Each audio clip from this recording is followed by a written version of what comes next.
తమిళనాడులో high tension కొనసాగుతోంది. Thanjavur పిఎస్కు DMK కార్యకర్తలు పెద్ద ఎత్తున చేరుకున్నారు.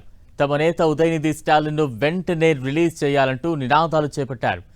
వేలాదిగా తరలివచ్చిన డీఎంకే కార్యకర్తలు పోలీస్ స్టేషన్ లోపలికి వెళ్లేందుకు ప్రయత్నిస్తున్నారు. వానలోనూ డీఎంకే కార్యకర్తలు పోలీస్ స్టేషన్ ముందు నుంచి కదలడం లేదు.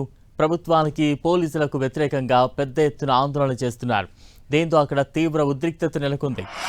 ఉదయనిధి స్టాలిన్ అరెస్టుపై డీఎంకే కార్యకర్తలు భగ్గుమంటున్నారు. తమిళనాడు వ్యాప్తంగా నిరసనలు వెల్లువెత్తుతున్నాయి. తన అరెస్టుపై స్పందించిన ఉదయనిధి అసెంబ్లీకి ముందు కుట్రపూరితంగా అరెస్టు చేశారంటూ ఆరోపించారు.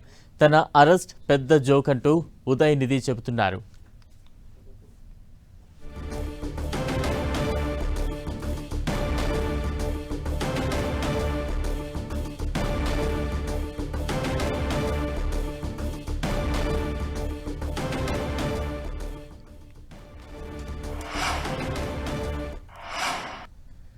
తమిళనాడు తంజావూరులో హై టెన్షన్ నెలకొంది. తంజావూరు పిఎస్లో తమిళనాడు ప్రతిపక్ష నేత ఉదయనిధి స్టాలిన్ ఉండడంతో పెద్ద ఎత్తున డీఎంకే కార్యకర్తలు నేతలు పోలీస్ స్టేషన్ వద్ద ఆందోళన చేపడుతున్నారు. వర్షాన్ని కూడా లెక్క చేయకుండా పెద్ద ఎత్తున పోలీస్ స్టేషన్ ముట్టడించి అక్కడ ఉదయనిధిని వెంటనే విడుదల చేయాలంటూ కూడా ఆందోళన చేస్తున్న దృశ్యాలు అయితే చూస్తూ ఉన్నాం.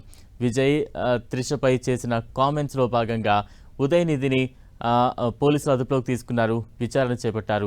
ఈ నేపథ్యంలో విచారణ అనంతరం విడిచిపెట్టాలంటూ కూడా మద్రాస్ హైకోర్టు ఆదేశాలు జారీ చేసింది. అయితే ఉదయనిధిని అరెస్టు చేసిన తర్వాత, విచారణ చేసిన తర్వాత ఇంతవరకు విడుదల చేయలేదంటూ కూడా పోలీస్ స్టేషన్ వద్ద పెద్ద ఎత్తున కార్యకర్తలు ఆందోళన చేస్తున్నారు.